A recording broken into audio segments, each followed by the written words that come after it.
and welcome to my channel, or welcome back to my channel. My name is Jay. This is a web of classic tales. If you're enjoying the videos, please like, subscribe, and share. If you want notifications every time a new video is uploaded, please click the little bell icon. Today we will continue reading Jane Austen's Pride and Prejudice.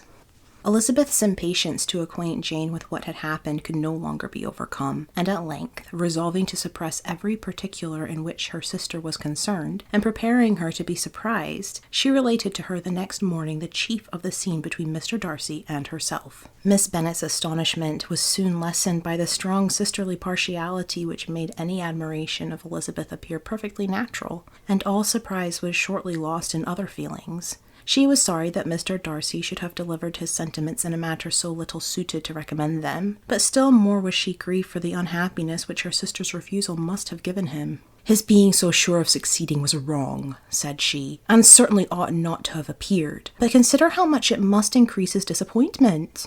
"Indeed," replied Elizabeth, "I am heartily sorry for him, but he has other feelings which will probably soon drive away his regard for me. You do not blame me, however, for refusing him." "Blame you? Oh, no."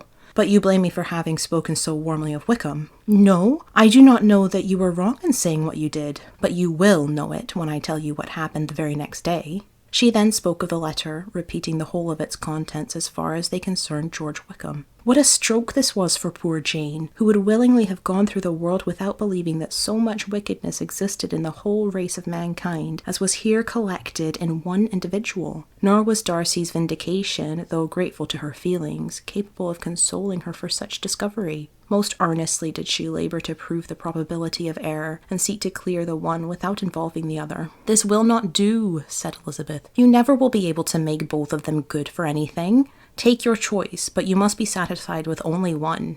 There is but such a quantity of merit between them, just enough to make one good sort of man, and of late it has been shifting about pretty much. For my part, I am inclined to believe it all Darcy's, but you shall do as you choose." It was some time, however, before a smile could be extorted from Jane.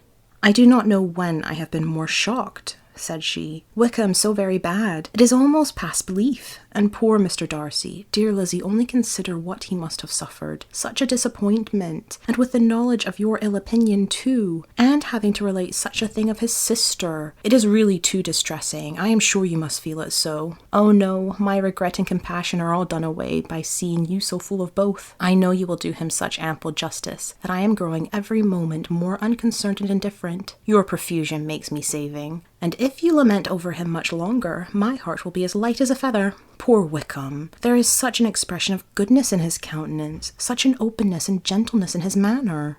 There certainly was some great mismanagement in the education of those two young men. One has got all the goodness, and the other all the appearance of it. "I never thought Mr. Darcy so deficient in the appearance of it as you used to do, and yet I meant to be uncommonly clever in taking so decided a dislike to him, without any reason. It is such a spur to one's genius, such an opening for wit, to have a dislike of that kind. One may be continually abusive without saying anything just, but one cannot always be laughing at a man without now and then stumbling on something witty. Lizzie, when you first read that letter, I am sure you could not treat the matter as you do now.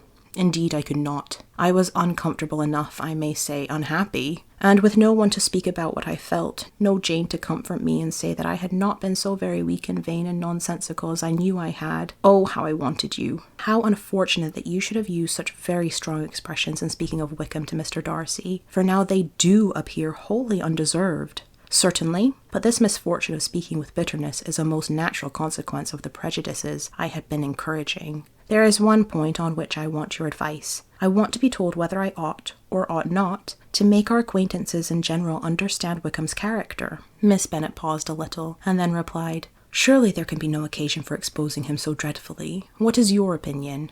"That it ought not to be attempted. Mr. Darcy has not authorized me to make his communication public. On the contrary, every particular relative to his sister was meant to be kept as much as possible to myself, and if I endeavour to undeceive people as to the rest of his conduct, who will believe me? The general prejudice against Mr. Darcy is so violent that it would be the death of half the good people in Meryton to attempt to place him in an amiable light. I am not equal to it. Wickham will soon be gone, and therefore it will not signify to any one here what he really is. Some time hence it will be all found out, and then we may laugh at their stupidity in not knowing it before. At present I will say nothing about it." You are quite right. To have his errors made public might ruin him forever. He is now perhaps sorry for what he has done, and anxious to re-establish a character. We must not make him desperate." The tumult of Elizabeth's mind was allayed by this conversation. She had got rid of 2 of the secrets which had weighed on her for a fortnight, and was certain of a willing listener in Jane, whenever she might wish to talk again of either. But there was still something lurking behind, of which prudence forbade the disclosure. She dared not relate the other half of Mr. Darcy's letter, nor explain to her sister how sincerely she had been valued by her friend. Here was knowledge in which no one could partake, and she was sensible that nothing less than a perfect understanding between the parties could justify her in throwing off this last encumbrance of mystery.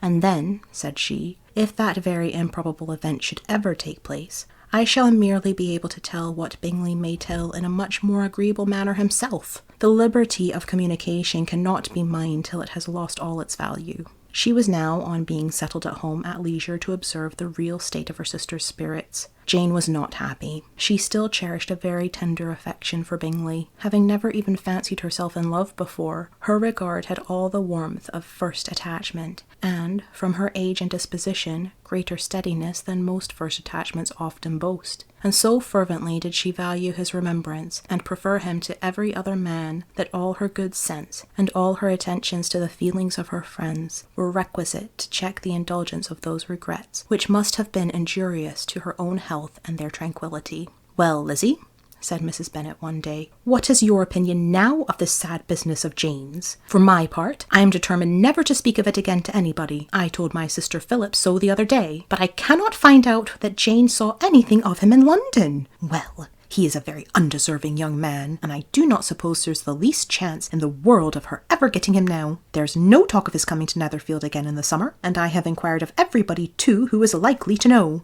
I do not believe he will ever live at Netherfield any more. Oh, well, it is just as he chooses. Nobody wants him to come, though I shall always say he used my daughter extremely ill, and if I was her, I would not have put up with it. Well, my comfort is, I am sure Jane will die of a broken heart, and then he will be sorry for what he has done." But as Elizabeth could not receive comfort from any such expectation, she made no answer. "Well, Lizzie," continued her mother soon afterwards, "and so the Collinses live very comfortable, do they? Well, I only hope it will last. And what sort of table do they keep? Charlotte is an excellent manager, I dare say. If she is half as sharp as her mother, she is saving enough. There's nothing extravagant in their housekeeping, I dare say." "No, nothing at all." "A great deal of good management, depend upon it. Yes, they will take care not to outrun their income. They will never be distressed for money. Well, much good may it do them. And so I suppose they often talk of having Longbourn when your father is dead. They look upon it as quite their own, I dare say, whenever that happens." "It was a subject which they could not mention before me." "No, it would have been strange if they had, but I make no doubt they often talk of it between themselves. Well, if they can be easy with an estate that is not lawfully their own, so much the better. I should be ashamed of having one that was only entailed on me." The first week of their return was soon gone. The second began. It was the last of the regiment's stay in Meryton, and all the young ladies in the neighbourhood were dropping apace. The dejection was almost universal. The elder Miss Bennets alone were still able to eat, drink, and sleep, and pursue the usual course of their employments. Very frequently were they reproached for this insensibility by Kitty and Lydia, whose own misery was extreme, and who could not comprehend such hard-heartedness in any of the family. "Good gracious, what is to become of us? What are we to do?" would they often exclaim in the bitterness of woe. "How can you be smiling so, Lizzie?" Their affectionate mother shared all their grief. She remembered what she had herself endured on a similar occasion 25 years ago. "I am sure," said she, "I cried for 2 days together when Colonel Milner's regiment went away. I thought I should have broken my heart." "I am sure I shall break mine," said Lydia. "If one but could go to Brighton," observed Mrs. Bennet. "Oh, yes, if one could but go to Brighton, but papa is so disagreeable." "A little sea-bathing would set me up forever." "And my Aunt Phillips is sure it would do me a great deal of good," added Kitty. Such were the kind of lamentations resounding perpetually through the Longbourn house. Elizabeth tried to be diverted by them, but all sense of pleasure was lost in shame. She felt anew the justice of Mr. Darcy's objections, and never had she been so much disposed to pardon his interference in the views of his friend. But the gloom of Lydia's prospect was shortly cleared away, for she received an invitation from a Mrs. Forster, the wife of the colonel of the regiment, to accompany her to Brighton. This invaluable friend was a very young woman and very lately married. A resemblance in good humour and good spirits had recommended her and Lydia to each other, and out of their 3 months' acquaintance they had been intimate 2. The rapture of Lydia on this occasion, her adoration for Mrs. Forster, the delight of Mrs. Bennet, and the mortification of Kitty are scarcely to be described.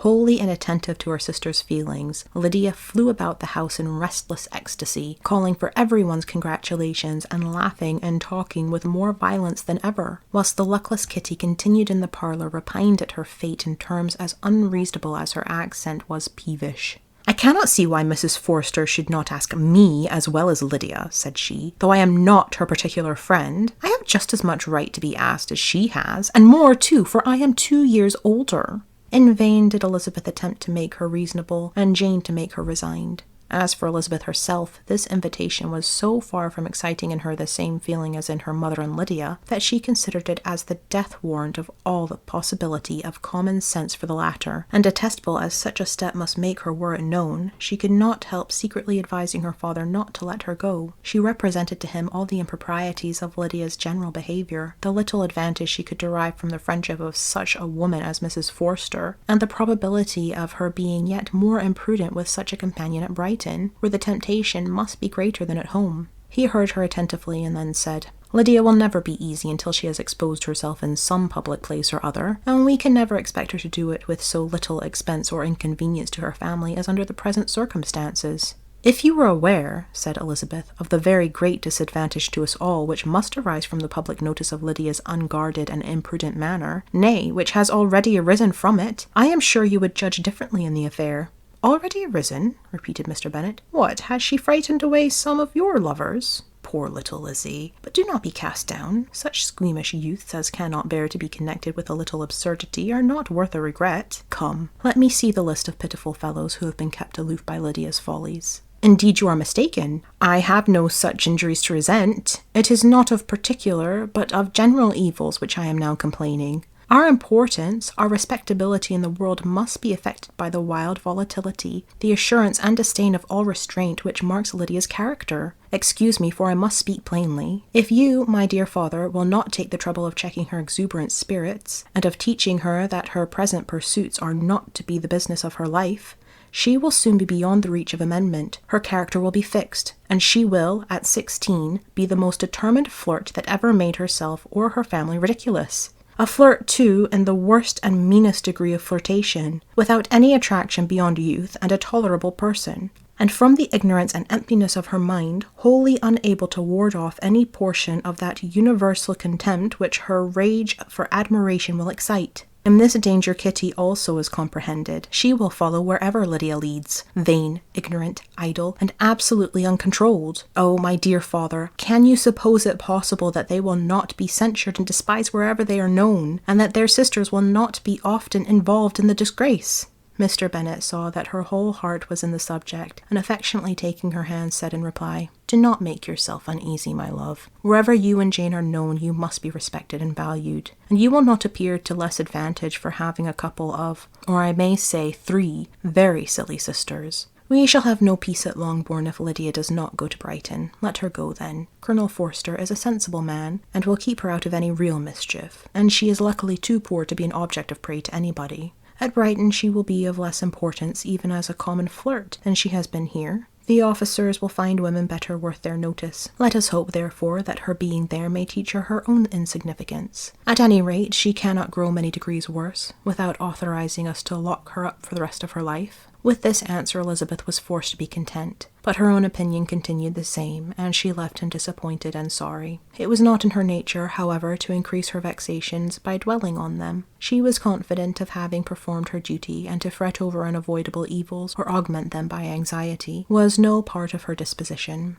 Had Lydia and her mother known the substance of her conference with her father, their indignation would hardly have found expression in their united volubility. In Lydia's imagination, a visit to Brighton comprised every possibility of earthly happiness. She saw, with the creative eye of fancy, the streets of the gay bathing place covered with officers. She saw herself the object of attention, to tens and to scores of them at present unknown. She saw all the glories of the camp. Its tents stretched forth in beauteous uniformity of lines, crowded with the young and the gay, and dazzling with scarlet. And to complete the view, she saw herself seated beneath a tent, tenderly flirting with at least 6 officers at once. Had she known her sister sought to tear her from such prospects and such realities as these, what would have been her sensations? They could have been understood only by her mother, who might have felt nearly the same. Lydia's going to Brighton was all that consoled her for her melancholy conviction of her husband's never intending to go there himself, but they were entirely ignorant of what had passed, and their raptures continued with little intermission to the very day of Lydia's leaving home.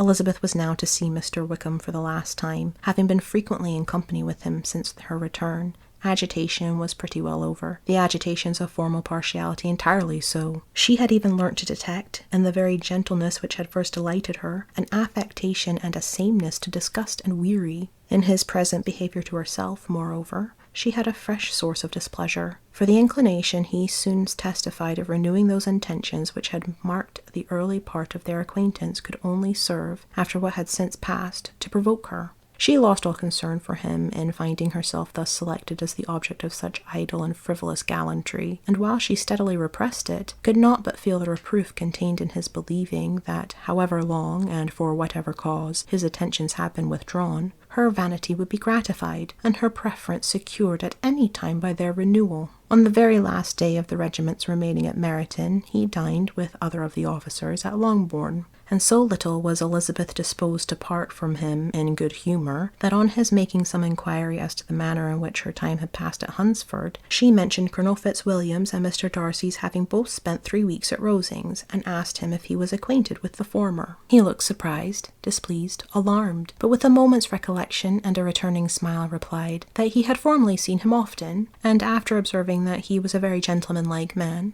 asked her how she had liked him. Her answer was warmly in his favour. With an air of indifference he soon afterwards added, "How long did you say he was at Rosings?" "Nearly 3 weeks." "And you saw him frequently?" "Yes, almost every day." "His manners are very different from his cousin's." "Yes, very different, but I think Mr. Darcy improves upon acquaintance." "Indeed!" cried Wickham with a look which did not escape her.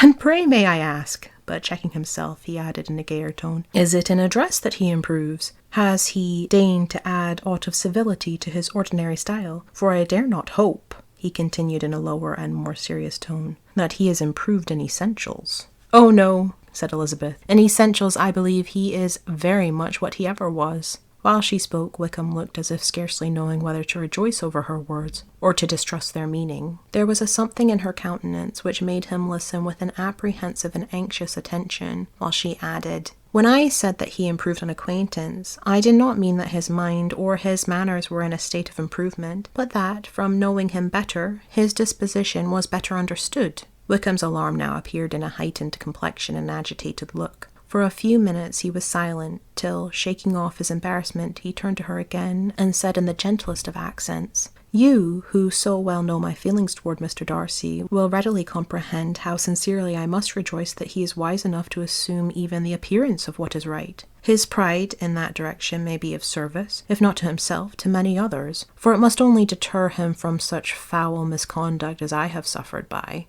I only fear that the sort of cautiousness to which you, I imagine, have been alluding is merely adopted on his visits to his aunt, for whose good opinion and judgment he stands much in awe. His fear of her has always operated, I know, when they were together, and a good deal is to be imputed to his wish of forwarding the match with Miss de Bourgh, which I am certain he has very much at heart." Elizabeth could not repress a smile at this, but she answered only by a slight inclination of the head. She saw that he wanted to engage her on the old subject of his grievances, and she was in no humour to indulge him. The rest of the evening passed with the appearance, on his side, of usual cheerfulness, but with no further attempt to distinguish Elizabeth, and they parted at last with mutual civility, and possibly a mutual desire of never meeting again. When the party broke up, Lydia returned with Mrs. Forster to Meryton, from whence they were to set out early the next morning. The separation between her and her family was rather noisy than pathetic. Kitty was the only one who shed tears, but she did weep from vexation and envy. Mrs. Bennet was diffuse in her good wishes for the felicity of her daughter, and impressive in her injunctions that she should not miss the opportunity of enjoying herself as much as possible. advice which there was every reason to believe would be well attended to, and in the clamorous happiness of Lydia herself in bidding farewell, the more gentle adieus of her sisters were uttered without being heard. Thank you for listening. This has been Jane Austen's Pride and Prejudice, chapters 40 and 41. I've been Jay. This has been a Web of Classic Tales. If you enjoyed, please like, subscribe, and share. If you want notifications, click the bell icon. I hope you're having a fantastic day, have a nice life, and I'll see you next time.